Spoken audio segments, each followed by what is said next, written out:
Assalamualaikum warahmatullahi wabarakatuh.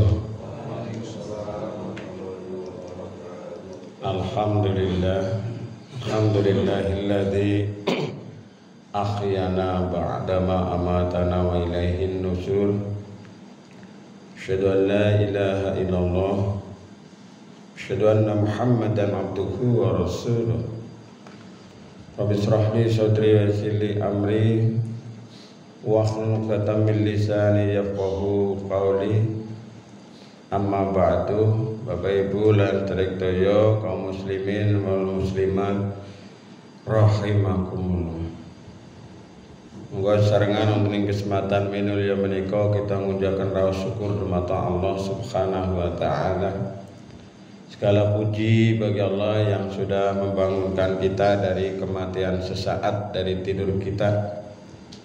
Mudah-mudahan amal ibadah kita yang khususnya dilakukan di bulan suci Ramadan ini senantiasa diterima Allah Subhanahu wa taala. Amin ya rabbal alamin. Pada kesempatan ini saya ingin menyampaikan mengenai orang-orang yang dirindukan oleh surga. Kita dirindukan oleh manusia saja sudah sedemikian senang, gembira, bahagia. Bapak-bapak dirindukan oleh ibunya, ibunya dirindukan oleh bapak, anaknya dirindukan oleh orang tuanya, orang tua juga dirindukan oleh anaknya.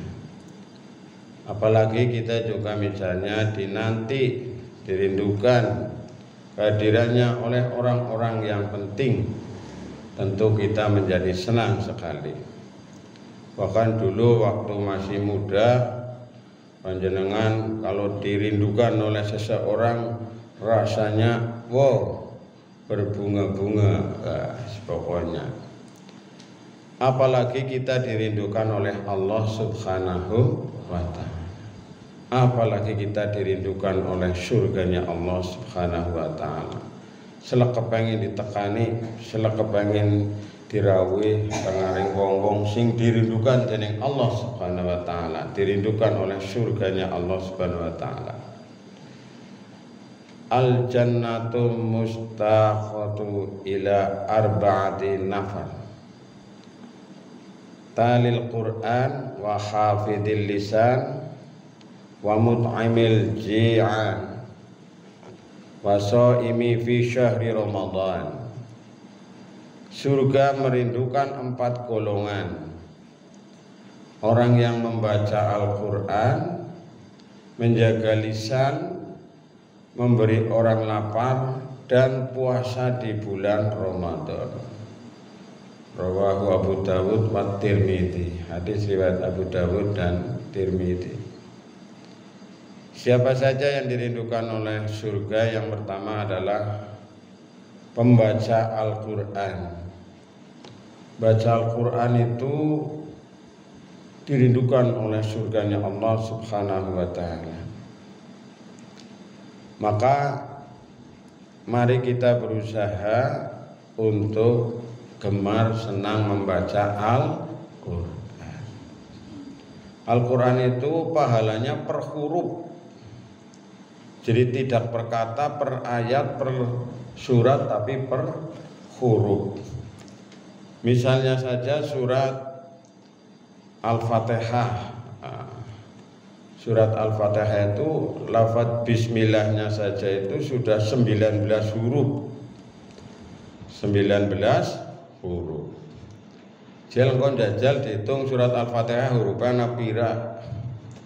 Kula jenengan sami men seneng. Kuli ganjaran akeh. Di luar Ramadan 1 huruf 10 kebaikan. Itu di luar Ramadan. Nah, di dalam bulan Ramadan itu pahala di semua amal ibadah itu tidak terbatas sesuai dengan kehendak Allah Subhanahu wa ta'ala. Al-Fatihah misalnya 143 huruf niku ternyata kurang lebih. Terus sing cindek-cindek lah misalnya surat An-Nas Kowe hurufnya 99. Nah, nek kula jenengan sami maca surat An-Nas, qul a'udzu birabbin nas malikin nas ilahin nas min syarril waswasil khannas alladzi yuwaswisu fi sudurin nas minal jinnati wan nas. 99 huruf. Kalau dihitung 99 kali 10 berarti 990. Nah, itu hanya angka-angka untuk motivasi aja, sebenarnya ya lebih dari itu. Surat sing luwih cindhek maning surat Al-Kautsar misalnya 40 huruf.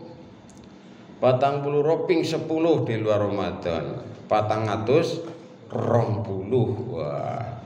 Sing mantap niki surat Al-Baqarah niki. Al-Baqarah hurufnya banyak sekali, Bu. 26.251. Wah, dipingna 10 pira ki yen dole tambah siji berarti ya. Oke lah, pokoknya lah. Itu pahala yang secara matematis ya. Walaupun kita dalam beribadah itu ya tidak menghitung yang seperti itu. Bukan ping-pingan tapi peng-pengan. Ya, mempenge anggone maca Al-Qur'an. Wis niki sing nomor setunggal. Urung nek golek maca niku dipahami artinya kemudian diamalkan. Yang kedua adalah menjaga lisan. Nah niki gawat niki nggih, kadang-kadang menungsa niku tidak bisa menjaga lisannya. Yang namanya lisan kata orang Jawa niku lidah tak bertulang. Ya langkah balunge sih dadi anggere ngomong ya wis pokoke emplis pokoknya renteng terus wis pokoke. Begitu ngomong ada tanggapan, wis langsung menggebu-gebu kayak pidato politiknya Bung Karno pokoknya, masya.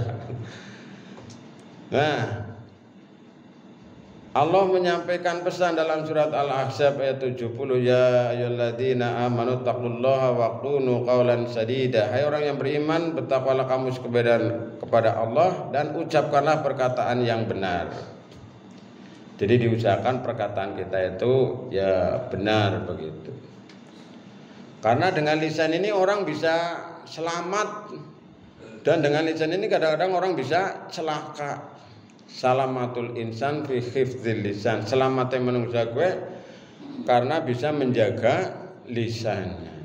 Jadi seringkali lisannya itu kita ini banyak mengungkapkan kata-kata yang kurang pas, misalnya mengejek, kemudian menghina, berbohong, terus apa maning sing sengkang ngaring lisan sing kurang apik niku. Nah, fitnah. Nah, fitnah lebih kejam daripada tidak memfitnah. Jadi diusahakan jangan suka memfitnah. Ana apa-apa nek sing barang urung jelas aja di wartak-wartakna cok palangan sing jenenge tabayun, cek, recheck dan cek terus ya. Maka Rasulullah menyampaikan pesan, maka na yu'minuna billahi wal yaumil akhir falyaqul khairan aw liyasmut. Berkatalah hai orang-orang yang barang siapa yang beriman kepada Allah dan hari akhir maka berkatalah yang baik, kalau tidak bisa lebih baik diam. Ini memang sulit ya untuk diam kalau kita misalnya banyak bicara, tapi ya berusaha. Diusahakan kita ini banyak mendengar daripada banyak bicara. Ya mulut kita kan satu, telinga kita ada dua. Kue perlambang kon aja kebanyakan bicara, banyak-banyaklah kita mendengar. Dikurangi kecuali bacaan ataupun ucapan yang baik, yang mulia, yang luhur. Banyak orang yang terpeleset lisannya itu kemudian menjadi celaka. Bahkan terjadinya perang, terjadinya pembunuhan, membunuh, terjadinya pertikaian, kemudian orang wawuan dan lain sebagainya itu berawal dari lisan. Maka jagalah lisannya ini kita. Jadi ini sebagai nasihat yang sangat penting, berharga bagi kita ya jamaah sekalian, supaya kita menjaga lisannya. Kata pepatah Indonesia itu diam itu emas ya, kalau kita saatnya berdiam diri. Yang ketiga adalah pemberi makanan ya, pemberi makanan kepada orang yang lapar. orang-orang yang berkekurangan, maka kita berusaha, apalagi di bulan suci Ramadan, mangga kula jenengan sami upayakan bersedekah kepada orang yang puasa. Misalnya saja untuk orang yang berpuasa aja, kalau misalnya ada pilihan orang yang berpuasa dengan orang yang tidak puasa, maka kita lebih baik kepada orang yang berpuasa. Kecuali dalam keadaan tertentu mungkin ya, karena orang benar-benar kelaparan dan sebagainya, orang tidak puasa, maka kita bisa memberi kepada orang-orang tersebut, bahkan kepada binatang, kepada hewan yang kelaparan juga kita sangat dianjurkan untuk memberi makan. Jangan sampai kita ini menyiksa binatang, main kayak kucing, kayak kurang ajar, nggak kurung beroli mangan. Ini nggak boleh itu. Walaupun binatang kita harus menyayangi. Nah ini, maka orang yang memberi makan orang yang berpuasa, maka dia mendapat pahala seperti pahalanya orang yang berpuasa itu. Jadi kalau kita memberi kepada seseorang, misalnya saja, ya orang usah akeh-akeh, orang usah gede-gede lah. Kopior misalnya, utamanya kluban, utamanya wedang lah, segelas lah. Maka orang yang memberi itu, dia mendapatkan pahalanya orang yang berpuasa itu. Dan orang yang berpuasa tidak dikurangi pahalanya. Ini luar biasa istimewanya bulan Ramadan itu.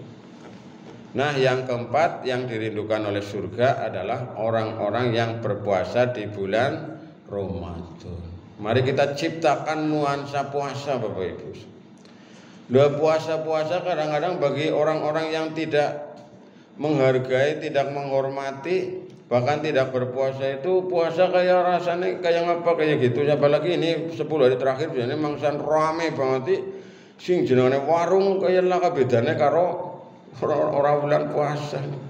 Bakso nang kono wah luar biasa. Lanang wadon pada mlebu ya, sing keton sikilet rok, misalnya. Nah kita yang tidak ada uzur, mari kita berpuasa. Memang puasa berat banget ya.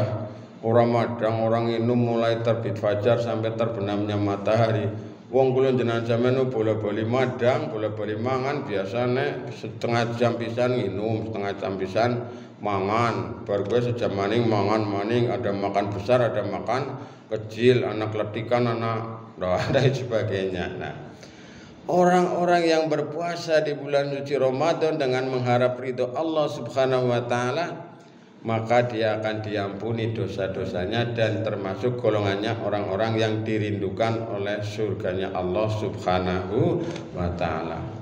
Maka mari ini jamaah sekalian menjadi bahan renungan bagi kita. Yang pertama kita memperbanyak membaca Al-Qur'an ya sebisanya, sekongange. Yang kedua menjaga lisan kita dari hal-hal yang tidak baik. Ya kalau kita di saat ucapannya baik maka itu lebih baik daripada diam. Tapi ketika ada kita berpeluang menjadi tidak baik, lebih baik kita menjaga lisan. Yang ketiga memberi makan kepada orang-orang yang kelaparan, apalagi di bulan suci Ramadan bagi orang yang berpuasa. Dan yang keempat, orang-orang yang berpuasa di bulan Ramadan. Demikian Bapak Ibu dan saudara sekalian sebagai bahan renungan bagi kita, semoga bermanfaat. Assalamualaikum warahmatullahi wabarakatuh. Kita akhiri dengan bacaan hamdalah. Alhamdulillahirabbil alamin.